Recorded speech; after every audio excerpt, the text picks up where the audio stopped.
मेरा गुण गाते समय जिसका शरीर पुलकित हो जाए, वाणी गदगद हो जाए और नेत्रों से प्रेमाश्रुओं का जल बहने लगे, तब बृहस्पति जी हंसे और उन्होंने कहा इंद्र से कि देखो देवराज।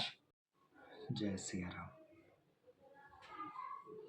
अनुज जानकी सहित प्रभु चाप बान धर राम, मम हिय गगन इंदु इव बसहु सदा निहि काम, सियावर रामचंद्र शंकर हरि ओम। जय जय सिया राम, जय जय हनुमान। हे प्रभु श्री राम जी, छोटे भाई लक्ष्मण जी और सीता जी सहित धनुष बाणधारी, आप निष्काम होकर मेरे हृदय रूपी आकाश में चंद्रमा की भांति सदा निवास कीजिए। एवमस्तु, ऐसा ही हो। ऐसा उच्चारण कर लक्ष्मी निवास श्री रामचंद्र जी हर्षित होकर अगस्त ऋषि के पास चले। तब सुतीक्ष्ण जी बोले, गुरु अगस्त जी का दर्शन पाए और इस आश्रम में आए मुझे बहुत दिन हो गए हैं। अब मैं प्रभु आपके साथ गुरु जी के पास चलता हूँ। इसमें हे नाथ, आप पर मेरा कोई एहसान नहीं है। मुनि की चतुरता देखकर कृपा के भंडार श्री राम जी ने उनको साथ ले लिया और दोनों भाई हंसने लगे। रास्ते में अपनी अनुपम भक्ति का वर्णन करते हुए देवताओं के राजेश्वर श्री राम जी अगस्त मुनि के आश्रम पर पहुंचे। सुतीक्ष्ण तुरंत ही गुरु अगस्त जी के पास गए और दंडवत करके ऐसा कहने लगे, हे नाथ, अयोध्या के राजा दशरथ जी के कुमार जगधार श्री रामचंद्र जी छोटे भाई लक्ष्मण जी और सीता जी सहित आपसे मिलने आए हैं, जिनका हे देव आप रात दिन जप करते रहते हैं। यह सुनते ही अगस्त जी तुरंत ही उठ दौड़े। भगवान को देखते ही उनके नेत्रों में आनंद और प्रेम के आंसुओं का जल भर आया। दोनों भाई मुनि के चरण कमलों पर गिर पड़े। ऋषि ने उठाकर बड़े प्रेम से उन्हें हृदय से लगा लिया। ज्ञानी मुनि ने आदर पूर्वक कुशल पूछकर उनको लाकर श्रेष्ठ आसन पर बैठाया। फिर बहुत प्रकार से प्रभु की पूजा करके कहा, मेरे समान भाग्यवान आज दूसरा कोई नहीं है। वहां जहां तक जितने भी अनन्य मुनिगण थे, सभी आनंद कंद श्री राम जी के दर्शन करके हर्षित हो गए।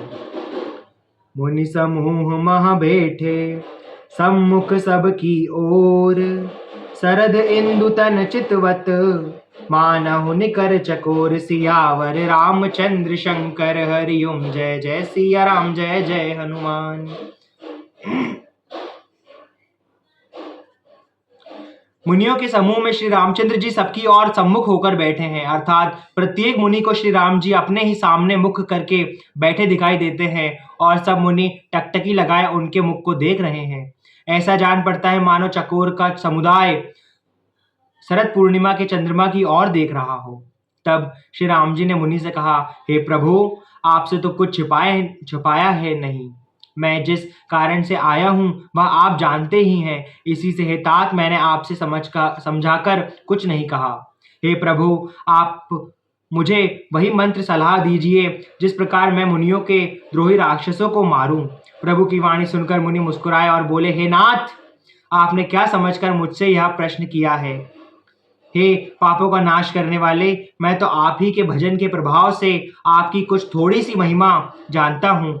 आपकी माया गूलर के विशाल वृक्ष के समान है। अनेकों ब्रह्मांडों के समूह ही जिनके फल हैं। चर और अचर जीव गूलर के फल के भीतर रहने वाले छोटे छोटे जंतुओं के समान उन ब्रह्मांडों रूपी फलों के भीतर बसते हैं और वे अपने उस छोटे से जगत के सिवा दूसरा कुछ नहीं जानते। उन फलों का भक्षण करने वाला कठिन और कराल काल है। वह काल भी सदा आपसे भयभीत रहता है। उन्हीं आपने समस्त लोकपालों के स्वामी होकर भी मुझसे मनुष्य की तरह प्रश्न किया। हे कृपा के धाम, मैं तो यह वर मांगता हूँ कि आप सीता जी और छोटे भाई लक्ष्मण जी सहित मेरे हृदय में सदा निवास करते रहें। मुझे प्रगाढ़ भक्ति, वैराग्य, सत्संग और आपके चरण कमलों में अटूट प्रेम प्राप्त हो। यद्यपि आप अखंड और अनंत ब्रह्म हैं, जो अनुभव से ही जानने में आते हैं और जिनका सतजन भजन करते हैं। यद्यपि मैं आपके ऐसे रूप को जानता हूँ और उसका वर्णन भी कर सकता हूँ, तो भी लौट लौट कर मैं सगुण ब्रह्म में आपके इस सुंदर स्वरूप में ही प्रेम मानता हूँ। आप सेवकों को सदा ही बढ़ाई दिया करते हैं। इसी से हे रघुनाथ जी, आपने मुझे पूछा है। हे प्रभु, एक परम मनोहर और पवित्र स्थान है, उसका नाम पंचवटी है। हे प्रभु, आप दंडकवन को जहाँ पंचवटी है पवित्र कीजिए और श्रेष्ठ मुनि गौतम जी के कठोर शाप को हर लीजिए। हे रघुकुल के स्वामी, आप सब मुनियों पर दया करके वही निवास कीजिए। मुनि की आज्ञा पाकर श्री राम जी वहां से चल दिए और शीघ्र ही पंचवटी के निकट पहुंच गए। गिद्धराज से भेंट भई बहुविधि प्रीति बढ़ाई, गोदावरी निकट प्रभु रहे परन ग्रह छाई। सियावर रामचंद्र शंकर हरिओम जय जय सिया राम जय जय हनुमान। वहां गिद्धराज जटायु से भेंट हुई। उसके साथ बहुत प्रकार से प्रेम बढ़ाकर प्रभु श्री रामचंद्र जी गोदावरी के पास समीप पर्णकुटी छाकर रहने लगे। जब से श्री राम जी ने वहां निवास किया तब से मुनि सुखी हो गए। उनका डर जाता रहा। पर्वत, वन, नदी और तालाब शोभा से छा गए। वे दिनों दिन अधिक सुहावने मालूम होने लगे। पक्षी पशुओं के समूह आनंदित रहने लगे और भौरे मधुर गुंजार करते हुए शोभा पा रहे हैं। जहाँ प्रत्यक्ष श्री राम जी विराजमान हैं उसका वर्णन सरफराज शेष जी भी नहीं कर सकते। एक बार प्रभु श्री राम जी सुख से बैठे हुए थे। उस समय लक्ष्मण जी ने उनसे छल रहित सरल वचन कहे, हे देवता, मनुष्य, मुनि और चराचर के स्वामी, मैं अपने प्रभु की तरह अपना स्वामी समझकर आपसे पूछता हूँ। हे देव, मुझे समझाकर वही कहिए जिससे वह छोड़कर मैं आपके चरण रज की ही सेवा करूं। ज्ञान, वैराग्य और माया का वर्णन कीजिए और उस भक्ति को कहिए जिसके कारण आप दया करते हैं। ईश्वर जीव भेद प्रभु सकल कहो समुझाई, जाते होई चरण रति शोक मोह भ्रम जाय। सियावर रामचंद्र शंकर हरिओम जय जय सिया राम जय जय हनुमान। हे प्रभु, ईश्वर और जीव का भेद भी सब समझाकर कहिए जिससे आपके चरणों में मेरी प्रीति हो सके और मोह, शोक तथा भ्रम नष्ट हो जाए। श्री राम जी ने कहा, हे तात, मैं थोड़े में ही सब समझाकर कह देता हूँ। तुम मन, चित्त और बुद्धि लगाकर सुनो। मैं और मेरा, तू और तेरा, यही माया है जिसने समस्त जीवों को वश में कर रखा है। इंद्रियों के विषयों में और जहाँ तक मन जाता है, हे भाई, उस सबको माया जनाना है।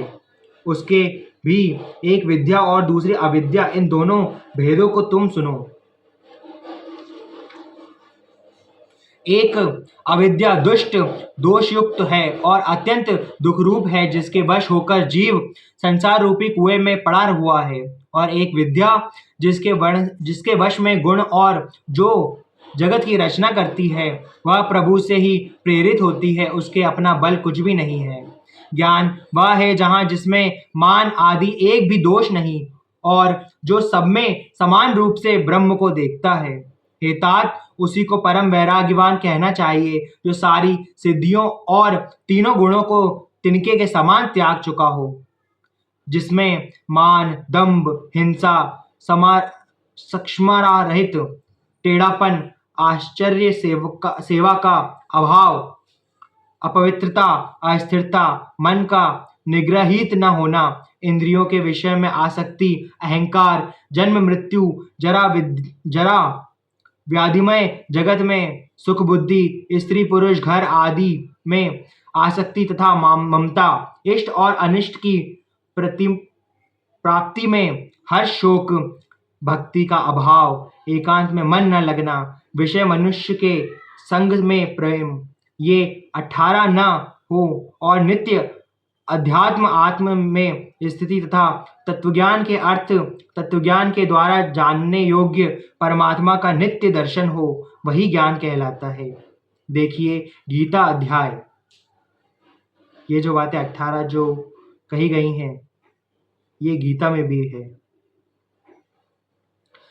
माया ईश न आपु कहू, जानु कहिय सो जीव, बंद मोच प्रद सर्ब पर, माया प्रेरक शिव। सियावर रामचंद्र शंकर हरिओम जय जय सिया राम जय जय हनुमान। जो माया को, ईश्वर को और अपने स्वरूप को नहीं जानता उसे जीव कहना चाहिए। जो कर्मानुसार बंधन और मोक्ष देने वाला, सबसे परे और माया का प्रेरक है, वह ईश्वर है। धर्म के आचरण से वैराग्य और योग से ज्ञान होता है तथा ज्ञान मोक्ष का देने वाला है, ऐसा वेदों ने वर्णन किया है। और हे भाई, जिससे मैं शीघ्र ही प्रसन्न होता हूँ वह मेरी भक्ति है, जो भक्तों को सुख देने वाली है। वह भक्ति स्वतंत्र है, उसको ज्ञान विज्ञान आदि किसी दूसरे साधन का सहारा अपेक्षा नहीं है। ज्ञान और विज्ञान तो उसके अधीन है। हे तात, भक्ति अनुपम एवं सुख की मूल है और वह तभी मिलती है जब संत अनुकूल प्रसन्न होते हैं। जब मैं भक्ति के साधन विस्तार से कहता हूँ, यह सुगम मार्ग है जिससे जीव मुझको सहज ही में पा जाते हैं। पहले तो ब्राह्मणों के चरणों में अत्यंत प्रीति हो और वेद की रीति के अनुसार अपने अपने वर्णाश्रम के कर्मों में लगा रहे। इसका फल फिर विषयों से वैराग्य होगा। तब वैराग्य होने पर मेरे धर्म, भागवत धर्म में प्रेम उत्पन्न होगा। तब श्रवण आदि 9 प्रकार की भक्तियां दृढ़ होगी और मन में मेरी लीलाओं के प्रीति अत्यंत प्रेम होगा। जिसका संतों के चरण कमलों में अत्यंत प्रेम हो, मन वचन और कर्म से भजन का दृढ़ नियम हो और जो मुझको ही गुरु, पिता, माता, भाई, पति और देवता सब कुछ जाने और सेवा में दृढ़ हो। मेरा गुण गाते समय जिसका शरीर पुलकित हो जाए, वाणी गदगद हो जाए और नेत्रों से प्रेमाश्रुओं का जल बहने लगे और काम, मद और दंभ आदि जिसमें न हो, हे भाई, मैं सदा उसके वश में रहता हूँ। श्री सीताराम भगवान की जय।